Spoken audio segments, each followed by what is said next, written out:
relativitas khusus, yaitu sebenarnya menjelaskan gejala-gejala mikroskopik, ya khususnya yang subatomik biasanya. Jadi kalau yang atomic physics itu masih bisa level klasik, tapi kalau yang subatomik seperti inti atom itu tidak cukup gitu ya.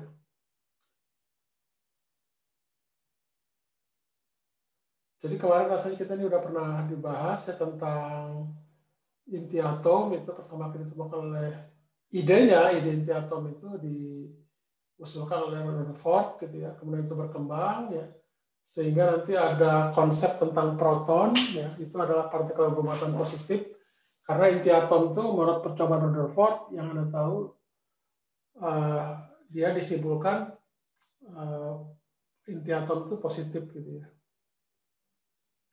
Kemudian ada konsep tentang partikel proton dan juga neutron. Ya, kemudian tahun 1932 neutron itu ditemukan oleh Chadwick ya, di lab akselerator. Jadi ini kalau Anda lihat di sini ini massa elektron 10-31 ordernya, neutron itu 10-27 nih, proton juga sama, ini sindikatannya hampir sama ya.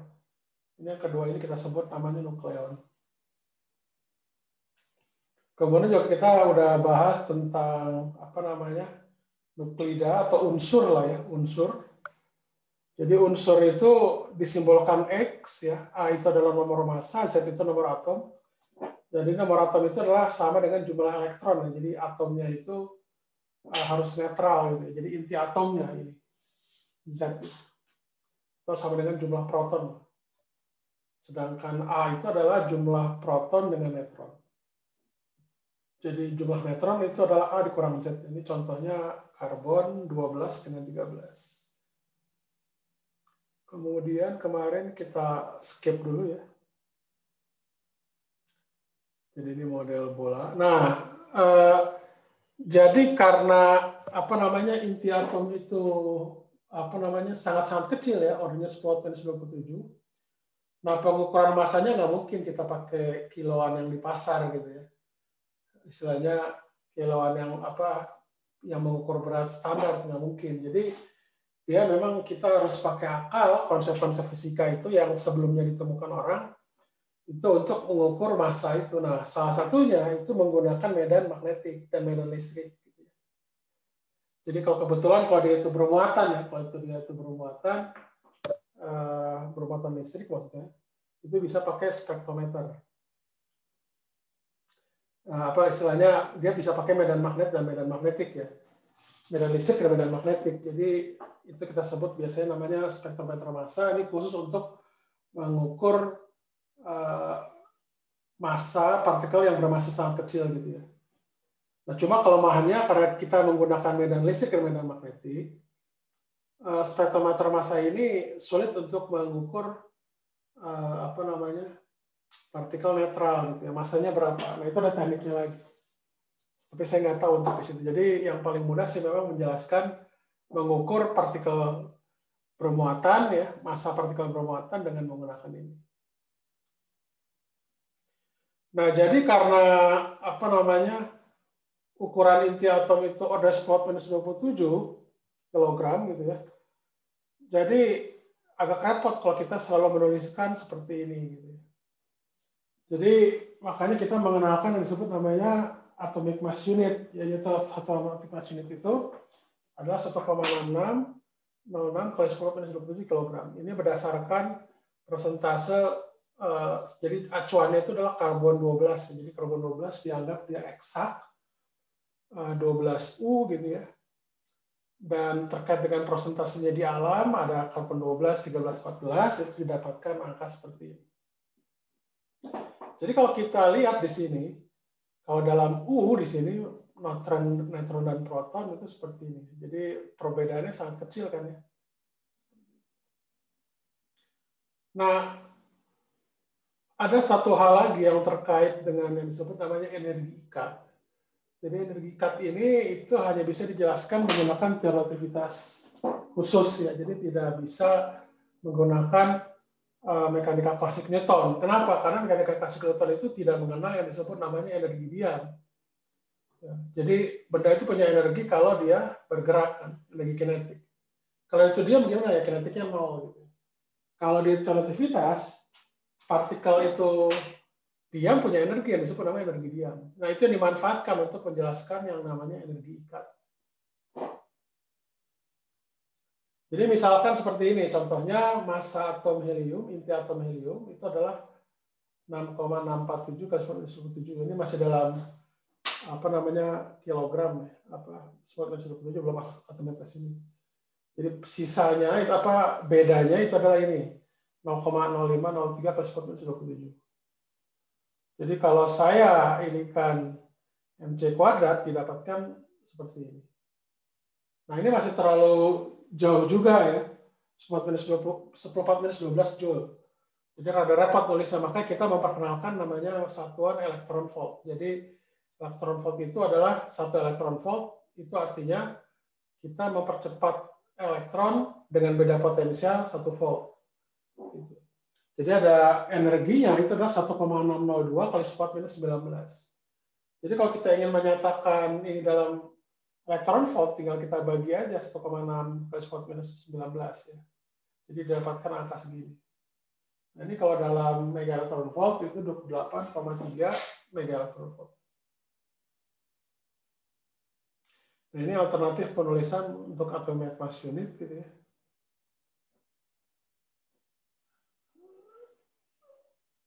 Oke, jadi kalau secara keseluruhan itu totalnya 4,0330 U gitu ya. Total jumlah massa nukleon ya dikurangi dengan massa heliumnya gitu. Jadi sehingga didapatkan energi ikatnya itu 28,3 megaelektron volt. Nah, jadi kalau saya bagi 4 semua, jadi karena nukleon itu ada 4 gitu ya, itu didapatkan apa namanya rata-rata energi ikatnya itu adalah 7,075 megaelektron volt. Yang dibagi 4 aja, 28 dibagi 4. Nah ini gambarnya seperti ini, rasanya udah kemarin ya. Jadi kalau Anda lihat di sini, energi ikat per nukleon ketika massanya itu makin besar, energi ikatnya makin cenderung kecil kan. Ketika ini sebenarnya gambarnya diskrit ya, karena kan nomor istilahnya nomor massa itu kan diskrit 1, 2, 3, 4 dan seterusnya. Jadi ini ya mirip, harusnya ini cuma apa istilahnya aproksimasi kontinu sebenarnya, ini yang benar itu diskrit. Jadi kalau Anda lihat di sini ya, apa namanya ketika nomor massanya kecil, dia misalkan ada hidrogen ya di bawah sini ya, ada atom helium. Ya. Jadi kecenderungannya itu adalah seperti ini dia. Jadi cenderungnya intinya itu naik gitu. Jadi artinya dia ketika banyak nukleon itu makin banyak nukleon naik, tapi dia ada optimal di sini. Nah, optimalnya itu kalau tidak salah di sekitar besi ya di sini. Di sekitar besi, kemudian setelah itu turun lagi. Gitu. Jadi artinya apa? Energi ikat per nukleon itu ketika nukleon makin banyak, gitu, ketika nomor massa makin banyak, energi ikatnya per nukleon itu makin sedikit. Jadi artinya bahwa hubungan interaksi antar nukleon, antara proton, neutron dan seterusnya itu apa namanya makin kecil gitu ya. Ini juga bisa dianalogikan kalau ini, kalau Anda misalkan mendirikan sebuah organisasi gitu ya. Organisasi kalau cuma sendiri tidak ada masalah, itu bukan organisasi kan, ketua merangkap anggota gitu. Tapi kalau misalkan ada 2 orang, itu berarti nanti ada masalah kan. Baru kalau 3 orang, baru apa istilahnya 2 orang itu baru tahu ada masalah, ya 3 orang baru diketahui masalah orang banyak gitu kalau di atas 3. Nah kalau makin besar organisasi itu, ya tentunya apa namanya kalau misalkan gini, kalau Anda misalkan organisasi cuma 5 orang, itu pasti Anda bisa tahu kan nama-nama anggota organisasi itu. Bahkan bukan hanya sekedar nama Anda tahu, tapi bisa jadi juga dia tinggal di mana, cirinya apa, kulitnya apa, gitu ya, tanggal berapa dia lahir, usia berapa. Kalau cuma 5 orang, itu mungkin tahu. Tapi kalau Anda bayangkan ada 1000 anggota, ya, jadi apa namanya Anda kenalnya boro-boro nama kali ya. Mungkin nama coba panggilan aja gitu yang kenal. Nomor anggota juga nggak tahu. Gitu. Karena itu seperti itu analoginya. Jadi artinya kalau semakin besar ya, organisasi atau kata lain Inti-Atom, ya itu tadi. Kalau energi ikat itu bisa saya analogikan sebagai ikatan antar anggota, itu makin besar orang itu makin kecil energi ikat. Jadi makin kecil Anda tahu secara detail apa namanya data-data anggota. Kalau anggotanya sangat besar gitu. Jadi makanya kalau anggota sangat besar itu pasti ada masalah. Selalu ada masalah karena urusan banyak orang. Nah, makanya perlu manajemen. Kalau kita perlu manajemen, ya manajemen yang bagus itu apa ya? Manajemen yang berdasarkan sains, berdasarkan data. Ketika kita mengambil keputusan itu based on fact gitu ya.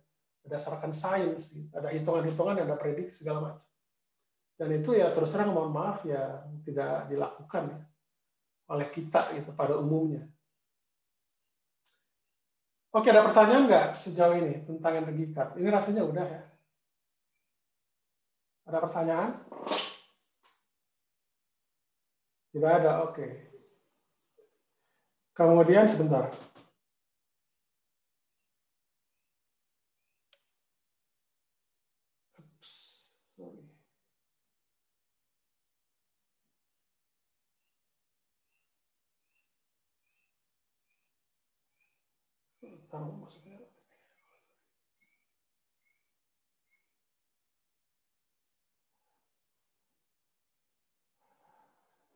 Oke. Nah, sekarang kan kalau kita tanya kenapa nukleon itu seperti proton dengan neutron itu membentuk inti atom. Padahal kan mereka itu muatannya kan positif ya, dua-duanya positif, kok bisa nempel gitu ya. Lebih kuat daripada nempel perangko gitu di kertas gitu. Jadi ini yang disebut namanya apa yang disebut gaya gaya nuklir kuat ya. Jadi gaya nuklir kuat karena proton dengan neutron itu bisa bersatu membentuk inti atom, tentunya gaya kuat itu jauh lebih kuat dibanding dengan gaya listrik ya. Jadi proton dengan proton itu kan punya tolak menolak, tapi ketika dia itu berikat dengan inti itu berarti inti atom itu jadi gaya nuklir kuat namanya itu artinya lebih kuat dibanding dengan gaya listrik dari proton dengan proton. Jadi dia bisa membentuk inti atom. Cuma memang permasalahannya gaya inti kuat ini itu dia pendek ya ukurannya. Ketika mulai bekerja itu sekitar 1 femtometer atau 10⁻15. Nah, jadi kalau kita lihat di sini, kita gambarkan juga diskrit sebenarnya ya. Diskrit. Jadi N sama dengan Z yang disebut namanya garis kestabilan. Jadi kalau Anda lihat untuk inti-inti atom yang ringan itu dia inti atom yang ringan itu dia berimpit gitu. Tapi ketika dia itu makin berat ya itu makin kecenderungan tidak stabil. Tapi ada di titik-titik ini dia stabil gitu yang disebut namanya magic number. Nah, salah satunya penyebabnya itu adalah karena kenapa tidak stabil ya tadi itu makin banyak sehingga gaya nuklir kuat itu tidak bisa mengatasi gaya tolak antar proton gitu ya. Iya kan tadi. Jadi kalau seperti misalkan suatu organisasi itu harusnya itu ada batasnya gitu ya. Ya maksudnya gini, bagaimana kita mengetahui suatu batas organisasi itu jumlah orangnya berapa itu berdasarkan manajemen sebenarnya. Dari manajemen itulah kita bisa tahu ini kita cocok untuk segini gitu berdasarkan perhitungan seperti ini. Perhitungan sainsnya seperti itu. Kalau dia itu harus membuka lagi yang lebih besar tentunya manajemennya harus lebih luas lagi, lebih rumit lagi, perhitungan juga jelas lebih rumit lagi. Dan butuh kerja gitu ya. Dan itu kan yang agak susah gitu, kalau di sini. Itulah kurang lebih. Jadi analoginya strong force ini Anda bisa ini adalah sebuah manajemen yang mengikat orang-orang di organisasi. Jadi inti atom itu Anda bisa analogikan dengan organisasi yang berisi orang beserta hubungan-hubungannya. Oke, nah jadi karena inti atom itu pada umumnya tidak stabil, kalau di luar garis kestabilan itu ada yang disebut namanya radioaktivitas. Jadi radioaktivitas itu adalah pemancaran radiasi atau gelombang elektromagnetik atau partikel bermuatan itu secara natural gitu tanpa ada pancingan eksternal. Jadi tidak perlu dipanaskan, ditekan, gitu. Dia tuh otomatis secara natural pada suhu kamar, pada STP ya, suhu standar temperature and pressure itu dia meluruh. Nah ini diteliti oleh Becquerel ya, Henri Becquerel, fisikawan Prancis tahun 1896. Kemudian juga pasangan Curie itu meneliti tentang polonium dan radium. Jadi radioaktivitas itu ditemukan ternyata tidak dipengaruhi oleh panas, pendinginan, dan lain sebagainya. Dan keduanya ini dapat Nobel Fisika ketiganya tahun 1903, dan Marie Curie dia dapat Nobel Kimia tahun 1911. Ya. Jadi Marie Curie ini termasuk ya satu-satunya mungkin ya, bukan hanya perempuan, manusia yang dapat hadiah Nobel di dua bidang, satu fisika, satu kimia. Kalau ada yang satu lagi tuh Bardeen tuh dapat dua dia. Kalau tidak salah Bardeen yang penemu transistor ya, semikonduktor, satu lagi terkait dengan model superkonduktor. Tapi dia fisika juga, tapi di dua bidang gitu ya. Fisika sama material, satu transistor, satu lagi superkonduktor. Kemudian juga sudah diketahui bahwa radiasi itu yang dipancarkan dari radioaktivitas itu ada 3 tipe ya. Jadi ini bergantung pada besarnya kekuatan dari daya tembusnya. Kemudian juga dia berbeda secara muatan. Ini contohnya misalkan, ini ada medan magnetik, kalau dia itu beta itu ke kiri, ini tandanya muatan negatif. Kalau positif dia ke kanannya partikel alfa. Kalau dia itu lurus itu berarti partikel netral, dalam ini kita gamma. Dan yang penting harus dilihat dalam aktivitas radioaktivitas. Jadi jumlah nukleon itu secara umum tetap jumlah nukleon. Jadi artinya kalau misalkan dari neutron dengan proton awalnya, maka akhirnya juga jadi neutron dan proton. Jumlahnya sama. Nah ini contohnya misalkan seperti partikel alfa itu adalah inti atom helium sebenarnya. Ya, itu misalkan dari radium 226 itu memancarkan partikel alfa menjadi radon. Yang disebut ini namanya parental inti atom awal, ini daughter gitu ya. Ini partikel alfa. Jadi kalau secara umum massa parent itu lebih besar daripada massa daughter ditambah partikel alfa. Nah, selisih dari massa dari awal dengan akhir itu akan menjadi energi kinetik. Energi kinetik siapa? Nah, energi kinetik dari partikel yang daughter ini, radon dalam hal ini, ditambah dengan helium. Nah, cuma karena massa daughter ini jauh lebih besar dibanding dengan massa inti atom helium, biasanya massa yang terlanjur berat ini tuh kecenderungannya itu diam. Ya, jadi bisa dikatakan ini energi kinetiknya sangat kecil lah, dibanding dengan ini, sehingga energi kinetik dari proses ini itu didominasi oleh energi kinetik dari inti atom helium. Ini contoh lain misalkan ada uranium ya, uranium 232 menjadi 228 thorium. Ini juga pemancaran inti atom helium, partikel alfa. Nah ini satu lagi juga, kalau Anda lihat di sini yang di sebelumnya juga ada nggak? Oh enggak ya. Oke, jadi kalau Anda lihat di sini ya, kita punya 140 neutron, 92 proton.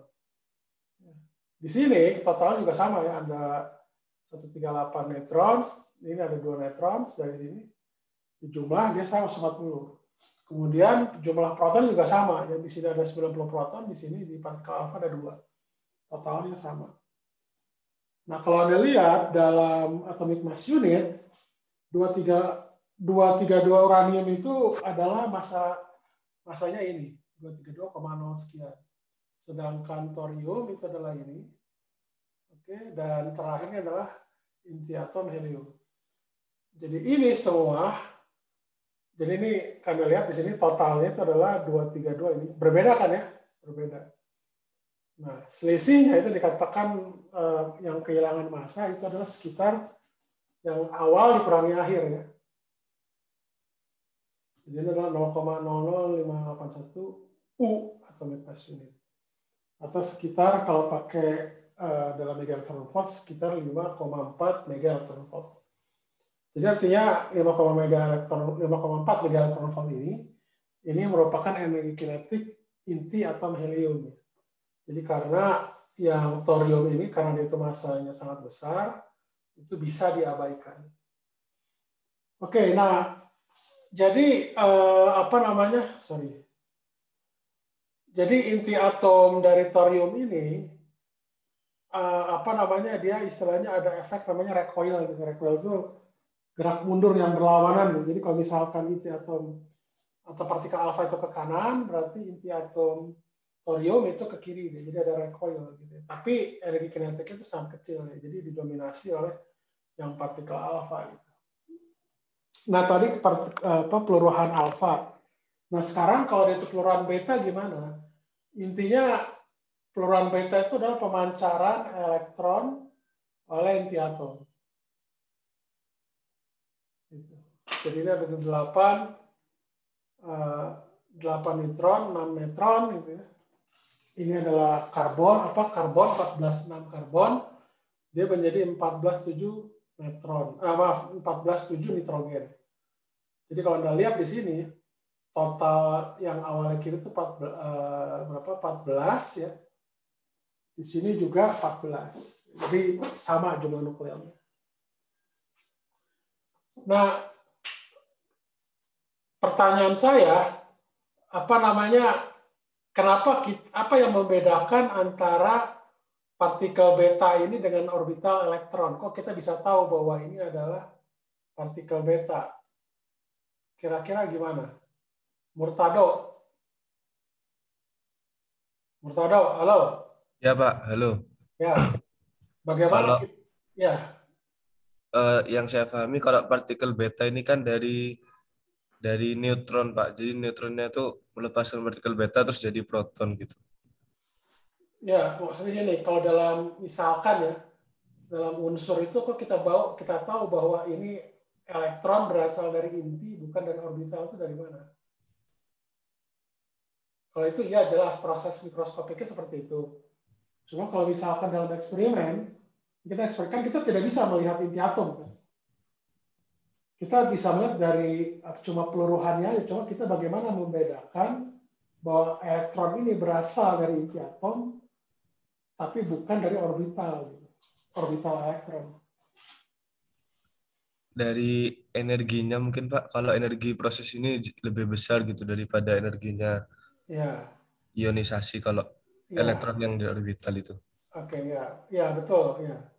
Jadi kita membedakannya di energi ya, terutama khususnya energi kinetik. Jadi biasanya kalau elektron beta itu energi kinetiknya sampai sekitar 1 kilo elektron volt ordernya. Kalau elektron orbital dia terionisasi, paling energinya tuh sangat kecil gitu ya, mungkin sekitar puluhan elektron volt. Jadi 1 kilo elektron volt satunya 1000 elektron volt satunya yang dari beta, yang dari dari atom seperti orbital elektron itu cuma sekitar puluhan elektron volt. Jadi bedanya sangat besar ya, 100 kalinya. Nah itu yang membedakan. Bagaimana mengukurnya? Karena ini partikel bermuatan, itu kita menggunakan spektrometer massa.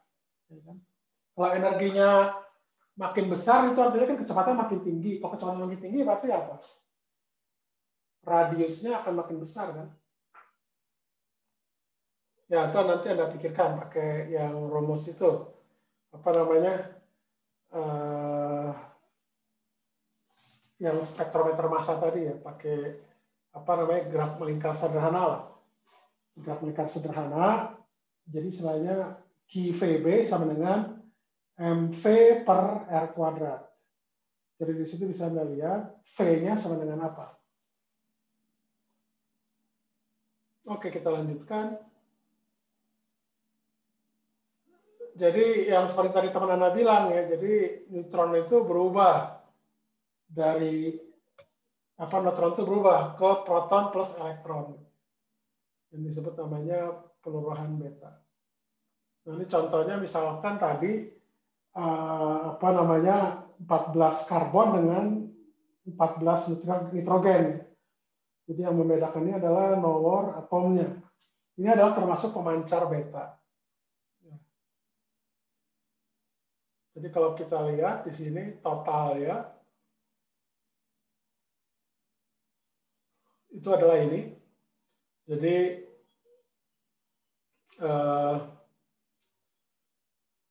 nah, jadi gini, karbon ini kan 14, dia punya 6 elektron. Kemudian kalau nitrogen dia 14, tapi normally kan 7. Ya. Sehingga apa? Yang tadinya ini misalkan netral, ketika dia itu berubah jadi nitrogen, itu kan kekurangan elektron gitu kan. Jadi sebenarnya saya mendapatkan 14,7N ini tuh sebagai inti atom yang positif karena ini kekurangan elektron gitu. Nah, elektron yang dipancarkan dari ini itu biasanya karena kan 14,7N ini inti atomnya kan positif karena kurang 1 elektron. Sedangkan kita punya di sini ada elektron yang melalui peluruhan beta. Nah, biasanya elektron hasil peluruhan beta ini itu tidak bisa ditangkap oleh inti atom nitrogen.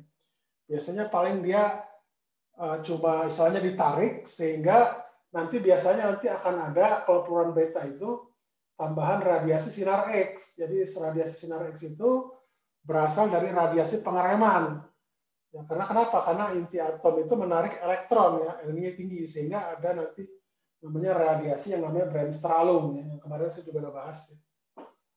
Jadi makanya yang keluar di sini itu mungkin bisa jadi sudah berkurang ya energinya, bisa jadi mungkin cuma beberapa elektron volt jadinya. Nah, biasanya pemancaran beta, partikel beta ini dalam hal ini adalah elektron, itu juga diselingi oleh adanya pemancaran radiasi sinar X gitu oleh atom tersebut. Jadi ya ini bisa dikatakan 156 kiloelectron volt ini itu bisa dikatakan bisa dikatakan ada energi kinetik dari elektronnya. Jadi ketika dia itu nanti ditarik atau direm oleh inti atom bisa jadi mungkin cuma sekitar 100-an atau jadi 90-an kiloelectron volt jadinya. Gitu. Ada pertanyaan nggak sejauh ini sebelum saya lanjutkan?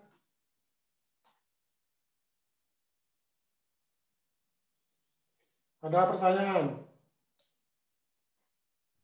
Masih aman, Pak. Belum ada. Belum ada, oke. Ya ini yang sederhana lah. Jadi semua perhitungan di sini itu rata-rata kita menggunakan energi diam ya. Jadi itu salah satu aplikasinya dari relativitas khusus. Jadi energi kinetik. Jadi selalu ini biasanya kita meninjaunya biasanya ya ada juga sih momentumnya ya, tapi nanti bergantung pada problemnya apa. Jadi pada umumnya sekarang ini kita masih membahas tentang energi totalnya dan energi diam termasuk dan energi kinetik. Oke, nah terkait dengan konservasi energi, hukum kekalahan energi, ternyata decay dari kinetik elektronik 156 kiloelectron volt dan ternyata yang diukur itu tidak segini gitu. Jadi energi yang diukur oleh elektron itu cuma beberapa puluh mungkin cuma sampai antara setengah sampai 1 kilo elektron volt lah ya, kurang lebih. Tapi itu yang jelas itu sudah dikurangi dengan radiasi Bremsstrahlung gitu ya. Nah ini jadi problem di sini. Nah, makanya apa namanya dari sini tuh kita memperkenalkan yang disebut namanya partikel neutrino. Ya. Jadi partikel neutrino ini dia partikel yang bisa dikatakan tidak bermassa, tidak bermassa diam, ya. Sehingga nanti energinya itu ya kinetik saja gitu. Jadi tidak ada massa diam di situ. Jadi bisa maksimum gitu energi kinetiknya. Jadi ini adalah apa namanya partikel baru yang diusulkan oleh Wolfgang Pauli dan Enrico Fermi terpisah gitu ya. Jadi ini adalah detektor apa namanya neutrino di sini. Ini sangat besar. Saya pernah melihat detektor neutrino itu ukurannya itu 1 lemari ya. Lemari kayaknya mungkin lebih ya. Ya lemari ini lemari pakaian atau kalau Anda punya lemari pakaian yang agak tinggi gitu ya, kebayang ya dari kayu. Itu detektornya itu. Tapi itu cuma bagian kecil. Jadi bisa jadi itu apa namanya bagian besarnya itu ukurannya bisa lebih dari 4x4 meter persegi. Anda bisa kebayangkan ruangan 4x4 meter persegi. Itu cukup ditempati satu detektor. Gitu. Jadi sangat-sangat besar. Jadi kita untuk meneliti peristiwa subatomik itu dibutuhkan alat canggih. Gitu. Jadi seperti misalkan cosmic neutrino detection ini biasanya besar ini. Ukurannya melebihi dari ruang tadi ya. Mungkin bisa jadi seukuran rumah kita atau lebih. Jadi apa namanya partikel ini itu diusulkan oleh Pauli gitu ya, terkait juga pengamatannya terkait dengan apa peluruhan beta. Kemudian teorinya itu ada oleh Fermi, tapi keduanya itu adalah tidak bermassa memang dan ditemukan tahun 1956 gitu, dan dia punya massa diam. Cuma memang penelitian apa namanya terakhir ini oleh Kosiba itu apa memungkinkan apa namanya apa ada indikasi ke bahwa neutrino itu tidak lagi tak bermassa gitu, tapi dia punya massa diam. Jadi diukur dari apa sinar kosmik gitu ya, pengukuran sinar kosmik itu mengindikasikan ada beda massa dari neutrino gitu. Jadi tidak lagi dia bermassa diam. Nah, masalahnya kenapa? Dalam standar model, neutrino itu tetap dianggap tidak bermassa diam. Kalau dia itu bermassa, itu berarti standar modelnya harus dimodifikasi gitu ya. Dan itu menjadi problem sampai sekarang. Kalau Anda tertarik, bisa dapat dari Nobel juga mungkin. Nah, ini contohnya misalkan peluruhan beta ya yang lengkapnya. Jadi 14 karbon menjadi 14 nitrogen ditambah partikel beta ditambah anti neutrino. Ya, apa new bar namanya? New bar di sini itu maksudnya adalah anti neutrino. Kalau new saja itu neutrino. Nah, ini tahun 1998 ya oleh Kosiba melalui apa namanya sumber super Kamiokande. Kamiokande ini kayak singkatan ya dalam bahasa Jepang. Jadi ada beda massa ketika diukur di tahun 1998 ini dari apa neutrino hasil apa supernova. Jadi apa namanya dari sinar kosmik ya diukur yang masuk ke bumi. Karena dia itu netral secara listrik maka daya tembusnya besar bisa sampai ke permukaan bumi ya bahkan ke bawah. Kemudian ada lagi yang disebut namanya pemancaran. Kalau tadi pemancaran elektron, ini adalah pemancaran positron. Positron itu apa? Itu adalah antipartikel dari elektron. Kalau elektron misalkan punya massanya 9,11 kali 10⁻³ kg, proton itu sama dengan elektron massanya. Tapi muatannya berbeda. Kalau elektron itu negatif, positron itu positif. Jadi biasanya ini adalah perubahan dari proton menjadi neutron ditambah positron. Nah, cuma memang proses seperti ini itu dia tidak terjadi pada proton bebas. Jadi proton bebas itu sejauh sampai saat ini orang tidak pernah melihat proton bebas itu meluruh menjadi neutron plus positron. Proses ini hanya terjadi pada inti atom. Nah, itu yang menariknya. Jadi memang inti atom itu sendiri banyak misteri itu di sana. Kok bisa proton itu meluruh menjadi neutron? Karena kan proton ini kalau secara massa itu kan lebih kecil daripada neutron. Kok bisa? Nah, ini bisa dijelaskan pakai teori kuantum tidak klasik. Jadi artinya kalau pakai ketidakpastian Heisenberg mengatakan bahwa pelanggaran energi itu bisa terjadi kalau delta T-nya sangat kecil. Jadi memang di kuantum itu memungkinkan karena berlaku ketidakpastian Heisenberg. Aneh nggak ya? Memang aneh gitu. Makanya karena memang di inti atom itu kita tidak banyak tahu ya. Potensial inti aja kita nggak tahu seperti apa, bagaimana mekanisme antar nukleon ini berinteraksi ya, bisa mendapatkan pemancaran positron seperti ini. Nah, jadi ini adalah ininya, ini disebut namanya beta plus decay. Nah, biasanya itu memang kalau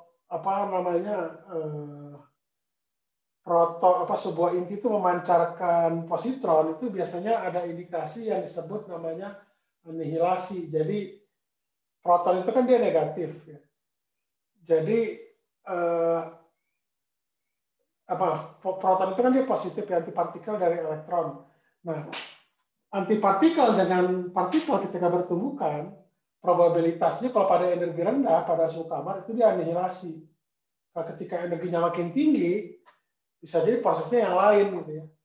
Artinya dia tidak ada proses anihilasi. Nah, biasanya kalau ciri dari apakah inti tersebut memancarkan positron atau tidak, itu biasa dari ini. Ada sinar gamma yang dihasilkan akibat proses anihilasi positron. Ini pada umumnya terjadi. Nah, biasanya energinya itu sekitar 0,5 megaelectronvolt. Jadi ada dua sinar gamma yang energinya sama. Nah, salah satu aplikasi dari proses ini yang namanya positron ini aplikasinya dari namanya PET ya, positron emission tomography. Saya pada waktu itu pernah baca sebuah artikel di koran Kompas ini saya. Jadi PET ini yang positron emission tomography itu bisa mengecek apakah seseorang ini pintar atau tidak dari otaknya. Gitu.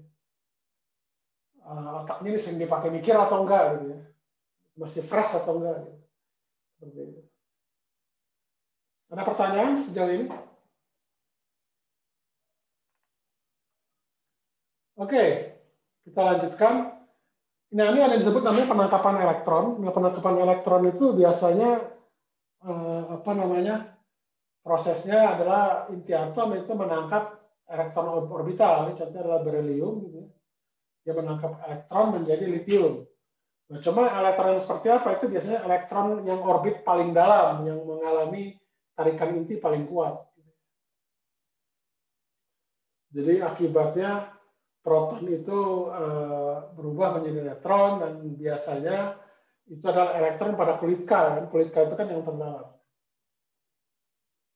Nah, biasanya hasilnya itu yang terjadi adalah pemancaran sinar X gitu ya, akibat penangkapan elektron atau inti atom itu menyerap elektron.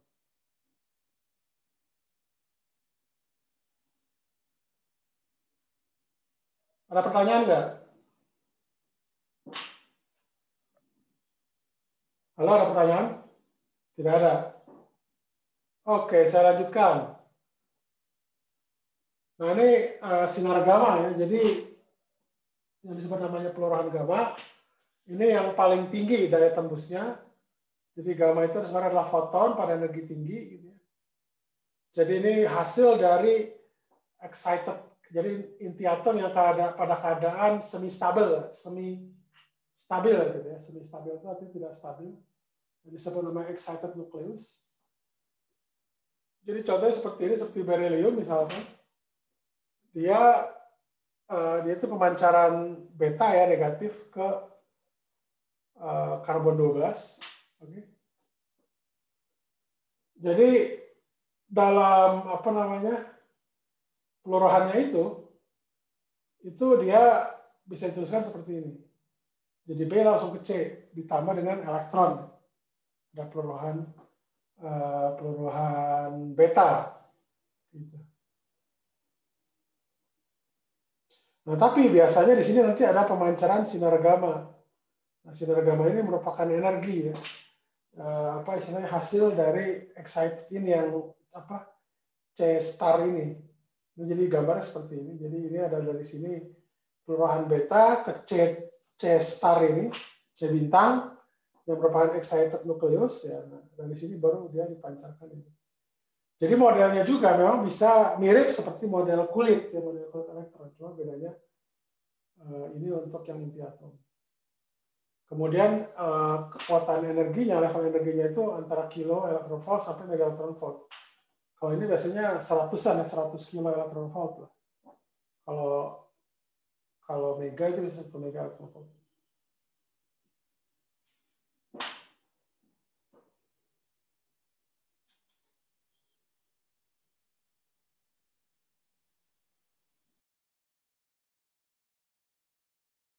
Oke, kita lanjutkan. Jadi kembali ke radioaktivitas lagi. Jadi walaupun tidak semua inti atom itu apa istilahnya meluruh dalam satu waktu gitu ya, tapi mereka tuh punya kemungkinan atau probabilitas gitu ya. Jadi biasanya kalau saya ambil ini adalah jumlah partikel yang meluruh gitu ya, atau delta n gitu ya, dan dia terjadi pada selang waktu delta t gitu. Nah biasanya menurut pengamatan itu diperoleh bahwa jumlah nuklir jumlah inti atom yang meluruh itu sebanding dengan delta T. Nah, biasanya dia berkurang dari jumlah semula. Nah, karena dia itu berkurang jumlah semula, ini biasanya hubungannya seperti ini, delta N sama dengan minus lambda N kali delta T. Lambda di sini disebut namanya konstanta peluruhan ya. Jadi kalau lambdanya itu makin besar, maka unsur tersebut atau sampel tersebut itu makin radioaktif, artinya probabilitas meluruhnya itu makin besar. Kemudian yang disebut namanya waktu paruh. Jadi kalau misalkan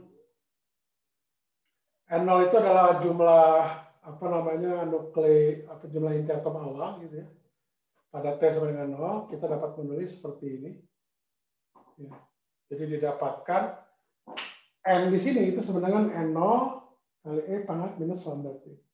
Nah, kalau Anda lihat di sini, ini sebenarnya kalau Anda lihat pada rangkaian RC atau RL atau RC ya, rangkaian RC di arus DC, ini mirip rumusannya. Jadi memang praktikum radioaktivitas supaya aman memang biasanya menggunakan rangkaian RC biasanya.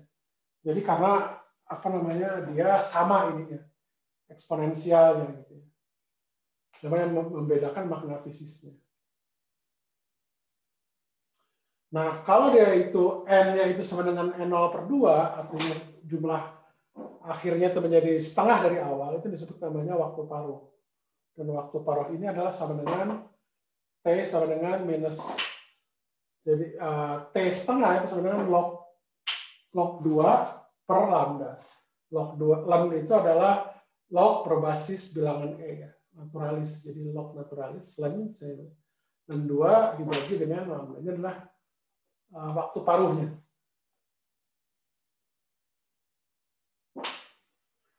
Nah ini contohnya misalkan kalau Anda lihat, ya karena dia itu eksponensial, gitu ya, itu pada T setengah, 2 kalinya, 3 kalinya, dan seterusnya. Jadi makin lama dia, makin sedikit. Gitu ya. Yang awalnya yang parental, unsur parnya. Gitu ya.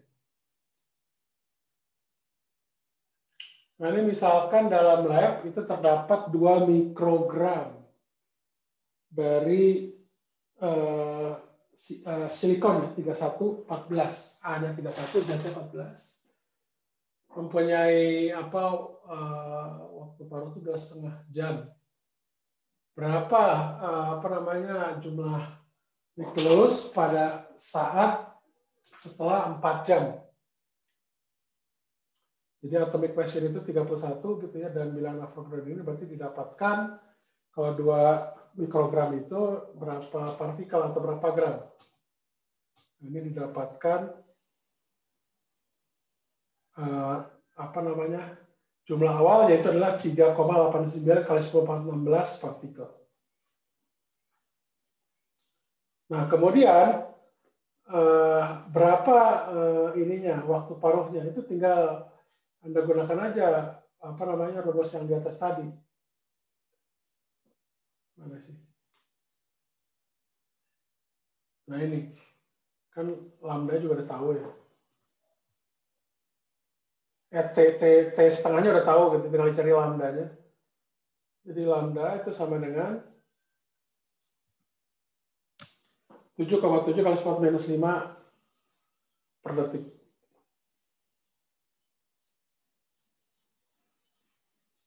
Nah, jadi kalau T-nya sama dengan 4 jam, itu berarti berapa detik? Ya, tinggal dikalikan 3.600 ya, kali 4. Ini didapatkan 14.400 detik. Anda kalikan seperti ini, didapat ini. 3,6 kali 10⁻16. Oke. Jadi ordernya masih sama nggak dengan yang awal? Masih sama ya. Tapi dia beda faktor skalanya. Yang depannya aja, angka depannya. Dari 3,8 ya. 3,89 jadi 1,3. Ada pertanyaan?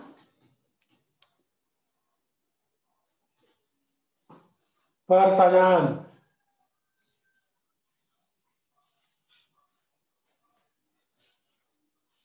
Oke, sekarang radioaktif dating ya. Dating itu maksudnya mengukur usia sebuah benda dengan menggunakan radioaktivitas. Jadi misalkan ini contohnya semua makhluk hidup itu menyerap CO2. Jadi biasanya dia menyerap C-nya dengan membuang O-nya. Itu makhluk hidup ya. Jadi karbonnya itu adalah karbon 14. 14C.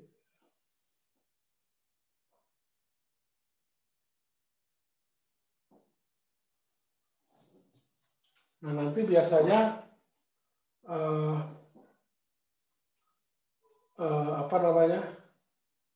the 14 karbon ini itu merupakan istilahnya hasil penumbukan antara neutron dengan nitrogen gitu ya. Jadi seperti ini.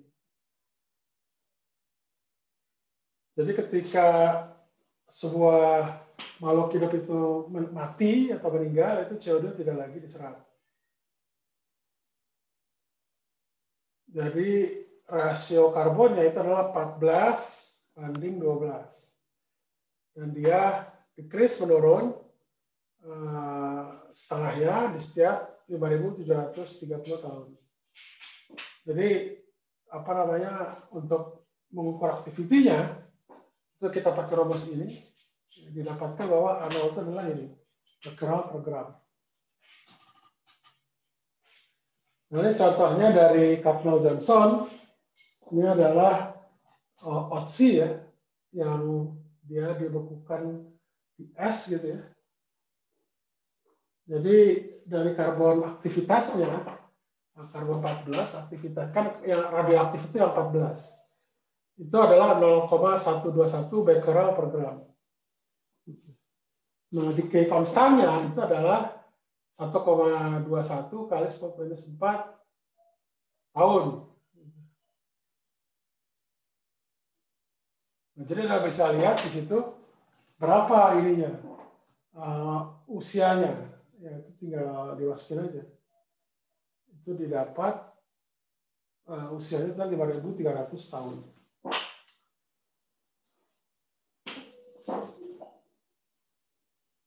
Nah, bagaimana yang untuk 40.000 tahun? Nah, ini biasanya usia batu gitu ya. Nah, itu biasanya dilihat dari uranium-238. Itu yang punya umurnya lebih panjang, sekitar 4,5 kali 10⁴ tahun. Contohnya misalkan ini apa uranium itu terkandung dalam zirkon Zr2SiO4. Jadi selain unsur zat ini ada uranium juga.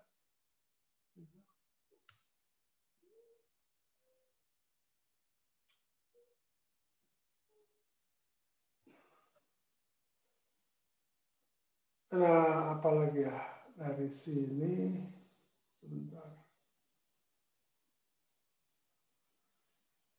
Oke, apa decay series itu apa istilahnya urutan decay, urutan peluruhan gitu ya.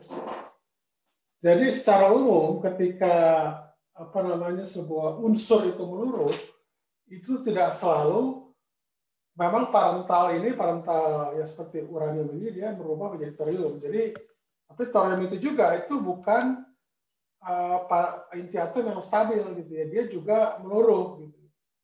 Jadi itu ada sebetulnya urutan series lah, urutan peluruhan gitu. Nah, jadi seperti ini misalkan. Ini dari startnya misalkan ini dari uranium ya. Uranium 238 dia meluruh selama berapa 4,5 ke 49. Jumlahnya sekian terus gitu.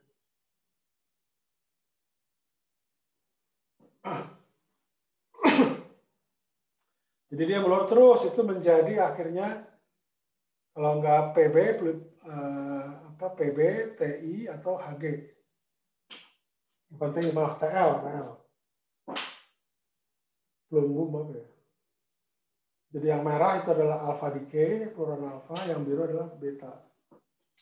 Jadi kalau kita lihat di sini, peluruhan alpha yang dia istilahnya banyak ya, kemungkinan terbesarnya itu peluruhan alpha, probabilitas semakin besar. Kalau peluruhan beta itu sangat kecil. Ini lihat dari grafik ini aja.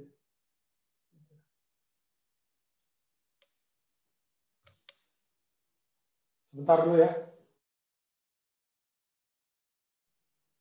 Oke, ini tentang reaksi nuklir. Ya.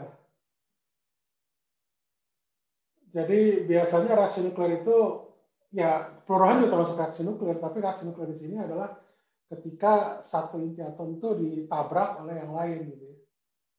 Oleh partikel lain, misalkan ya entah sinar gamma atau partikel lain. Ini contohnya seperti ini misalkan. Ini yang dilakukan oleh Rutherford ya. Jadi inti atom helium atau partikel alfa itu ditabrak atau itu menabrak nitrogen ya. Nah, nitrogen itu hasil ininya akan menjadi oksigen radioaktif ya. 17O ya harusnya kan 16 biasanya O itu. Dengan ditambah satu proton atau satu HH gitu, satu H. Oke. Jadi kalau kita tuliskan gitu ya, satu apa namanya? Sebentar.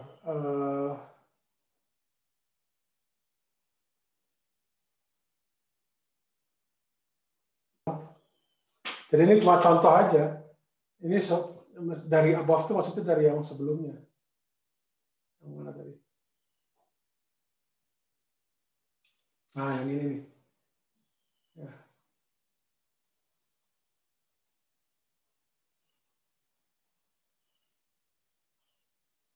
Ya. Nah, jadi misalkan neutron menabrak 14,7N menjadi 14Nc ditambah proton ya.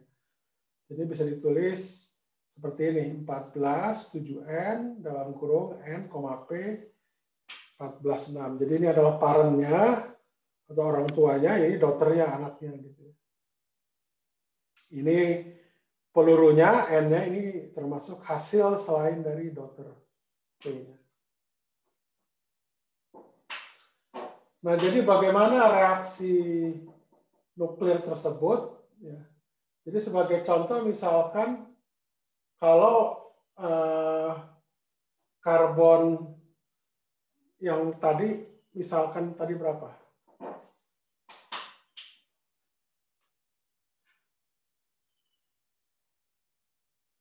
Oh sorry, jadi bagaimana kalau misalkan reaksi di atas itu terjadi jika karbonnya itu dibombardir, ditembakkan, ditabrakkan 550 mega elektron volt Newton. Jadi neutron yang berenergi 50 mega elektron volt. Nah, ini yang terjadi apa?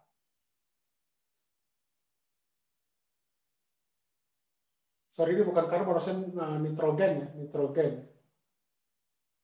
Jadi N-nya itu adalah ini, ya, maksudnya massa dari neutron. Ya.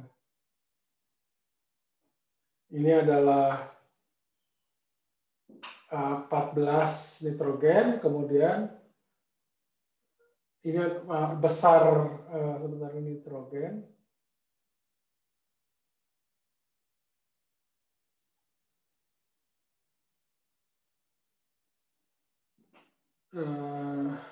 Oh ya, ini kalau di jumlah, ini dapatnya adalah sekitar ini totalnya. Ini yang sebelumnya. Kemudian setelahnya itu adalah hidrogen, ya, masanya sekian dengan karbon sekian. Jadi didapatkan kalau ini akhir dikurangi awal itu bagaimana? Jadi 15,09 dikurangi dengan 15,01 dapat ini 0,793. Jadi didapatkan ini adalah energi sekitar 73,9 mega elektron volt. Jadi ini adalah sebenarnya energi kinetik dari peluru yaitu neutron. Karena kita ketahui itu adalah awalnya itu adalah 50 mega elektron volt, berarti energi proton yang dihasilkan itu adalah sekitar 23,9 mega elektron volt. Nah, jadi penggunaan neutron ini sangat sering dalam percobaan atau penumbukan inti. Kenapa? Karena dia netral dan tidak ditolak gitu ya oleh inti atom. Jadi neutron itu dia energinya besar, ya, sekitar tadi 50 mega elektron volt, dia netral sehingga tidak ditolak oleh inti atom. Nah, cuma kelemahannya kalau kita pelurunya pakai neutron, partikelnya itu neutron. Walaupun itu netral bagus, tapi dia tidak bisa dipercepat. Artinya energinya tidak bisa ditinggikan, gitu ya. Atau bahkan dikurangin di rem, misalkan kalau dia itu terlalu tinggi. Jadi makanya biasanya kita lebih enak, walaupun dikatakan neutron itu adalah peluru terbaik, walaupun karena dia itu netral, tapi kelemahannya itu tidak bisa dimodifikasi energinya. Gitu ya. Kalau partikel bermuatan kan bisa dipercepat dengan medan laser dan medan magnetik, gitu ya. Tinggal diatur aja sebenarnya bagaimana. Nah ini misalkan tadi ya, jadi neutron itu menumbuk U238 jadi 239. Uranium juga. Kemudian uranium 239 ini meluruh menjadi neptunium ya. NP239 dengan memancarkan elektron kan dari kulit inti plus antineutrino. Kemudian neptunium ini 239 ini itu meluruh menjadi plutonium 239 ya, dengan memancarkan sinar beta. Ini rasanya relatif cepat ini peluruhan uranium kan menjadi plutonium 239 ini 239 menjadi uranium. Jadi peluruhan uranium 239 menjadi plutonium 239 itu sangat cepat lah ya, kurang lebih nggak terlalu lama. Nah makanya reaksi fisi nuklir yang tadi awalnya itu menggunakan uranium 235, karena 235 itu kan dalam satu pelet itu dia cuma 5% kalau tidak salah ya. Ininya sangat kecil kok, cuma 5%. Jadi di antara uranium tersebut, jadi ada satu pelet uranium misalkan, 5% itu cuma 235, sisanya itu 238 ya, 238 uranium. Nah, jadi biasanya nanti kalau kita tembakkan neutron rendah itu juga kena ke uranium 238-nya yang dia nanti akan menjadi uranium 239 yang nantinya akan berubah menjadi 239 plutonium PU. Nah, plutonium 239 ini itu jumlahnya relatif banyak dibanding dengan uranium 235 karena kan 238 ini bisa dikatakan di atas 60% ya. Dari pellet jadi istilahnya dalam satu pellet itu cuma 5% 235. Ya, jadi itu cuma istilahnya seperti apa ya? Men-trigger ya, memancing agar supaya nanti yang sisanya yang 90% itu uranium 238 itu menjadi plutonium 239. Yang ini nanti salah satunya menjadi bahan sebagai sasaran ya, tembak dari neutron atau istilahnya bahan untuk reaksi fisi nuklir gitu ya. Plutonium ini. Jadi karena dia lebih banyak. Nah, awal-awalnya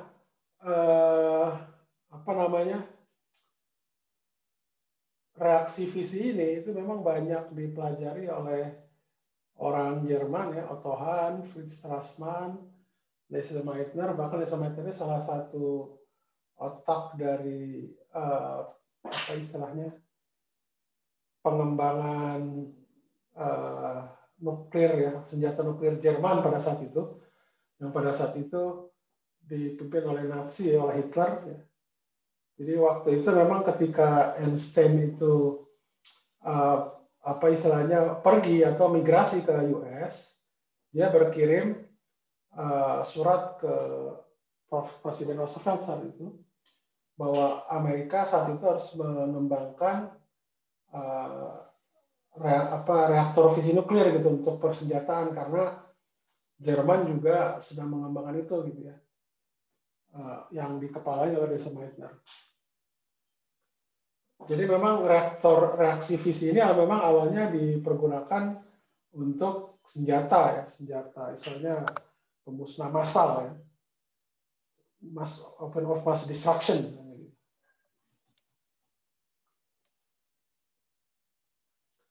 Nah, jadi Hahn dan Strassmann itu menggunakan target uranium ya. Jadi untuk menjadi pellet gitu ya. Jadi setengah dari aslinya. Sedangkan Meitner dan Fritz itu menggunakan fisi gitu ya. Terkait. Jadi ini dimodelkan dengan model tetes cair seperti itu.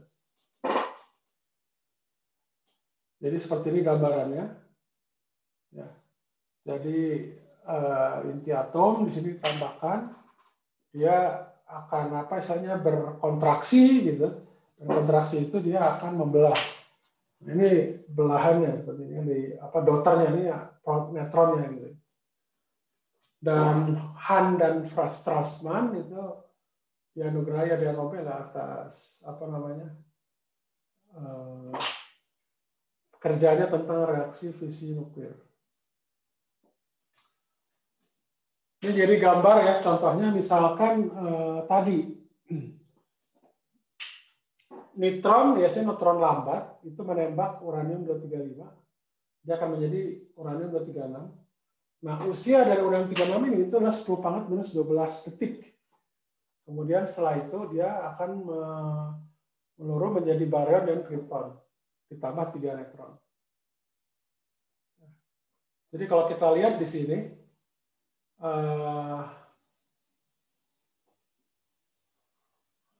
antara di sini baryon dan krypton.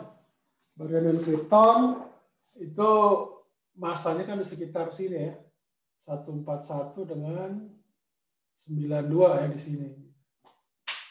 Dengan 3 neutron. Jadi memang fisi nuklir itu adalah membuat dari unsur berat ke unsur yang lebih ringan. Jadi energi yang dilepaskannya sekitar 1,5 megaton volt per nukleon. Jadi kalau apa namanya dengan ekuivalennya 300 megaton volt per atom.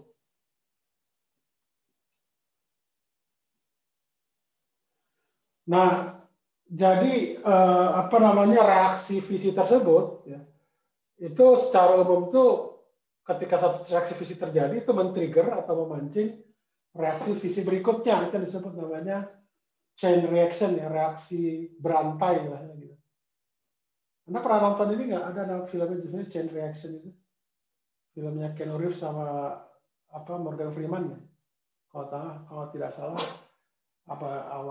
tahun-tahun 90-an ya, film kuno gitu, klasik gitu. Tapi chain reaction di sana tuh berbeda dengan yang di sini. Di sini chain reaction-nya itu adalah tentang inti atom ya. Kalau yang chain reaction di sana beda. Nah, problemnya adalah neutron yang digunakan untuk supaya dapat yang ini. Nah, yang ini nih, yang uranium 235, neutron itu neutron lambat. Neutron lambat itu energinya sekitar 1 elektron volt tidak salah. Jadi itu neutron lambat, bukan neutron cepat. Nah, itu jadi masalah gitu. Jadi kita biasanya bagaimana supaya kita memperlambat neutron itu, jadi supaya energinya pas gitu ketika dia menumbuk uranium 235. Karena energinya harus tertentu, tidak bisa sembarang. Nah, karena neutron itu netral, dia tidak bisa pakai medan listrik atau medan magnetik. Nah, dia biasanya pakai materi lagi. Nah, itu yang disebut namanya moderator. Jadi moderator itu berupa misalkan air berat ya. Air berat itu biasanya kalau air itu kan H2O. Kalau air berat itu D2O atau T2O, itu biasanya D2O. Deuterium yang 21H. Itu air berat. Nah, itu digunakan untuk memperlambat neutron. Jadi neutronnya itu diperlambat energinya. Jadi dia ketika neutron itu cepat menumbuk tadi air berat gitu ya, dia ada energi sebagian yang hilang. Nah, makanya nanti akan menjadi neutron rending rendah lagi yang sekitar 1 elektron volt. Jadi kan menaikkan energi itu ya bisa dikatakan lebih mudah dibanding dengan menurunkan. Oke, jadi secara umum ini Anda lihat tadi, jadi 99%, 99,3% itu dalam satu bisket uranium yang alami itu terkandung 99,3% uranium 238. Sisanya itu adalah yang tadi 235 segala macam dan seterusnya. Jadi memang ini tidak cukup untuk membuat reaksi berantai gitu ya. Dan reaksi berantai itu harus uranium 235. Tapi makanya kita biasanya menggunakan nanti reaksi berantainya menggunakan plutonium.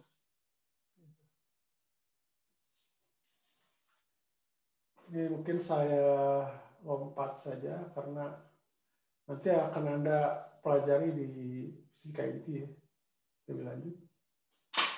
Nah, kemudian kita masuk ke reaksi fusi. Kalau tadi fisi itu dari berat menjadi inti ringan, kalau ini fusi itu menggabungkan dua inti ringan menjadi inti berat. Tapi biasanya reaksi fusi itu terjadi hanya pada inti ringan, pada hidrogen, helium, gitu ya. Karbon ke bawah lah itu gitu, karbon ke bawah. Jadi biasanya kita menggunakan deuterium atau tritium. Dia istilahnya energi yang dihasilkannya itu jauh lebih besar dibanding dengan energi fisi kalau kita ambil per nukleon ya. Jadi cuma memang permasalahannya untuk reaksi fusi ini dia memerlukan energi yang sangat tinggi seperti di inti matahari aja tuh sekitar berapa ratus ribu Kelvin ya inti atom matahari gitu. Nah, jadi kalau di sini permasalahannya itu adalah masalah suhunya. Kenapa perlu suhu segitu? Kan kita tahu bahwa jadi perhitungannya yang paling mudah adalah kan inti atom itu dia punya dia bermuatan positif kan. Jadi kalau namanya nanti mau saya dekati gitu, agar supaya kita bisa mengatasi gaya tolak antar inti atom, itu dibutuhkan panasnya tadi. Jadi kalau apa istilahnya potensial listrik itu berapa, ambil harga mutlaknya gitu karena sama-sama positif gitu dia pasti positif.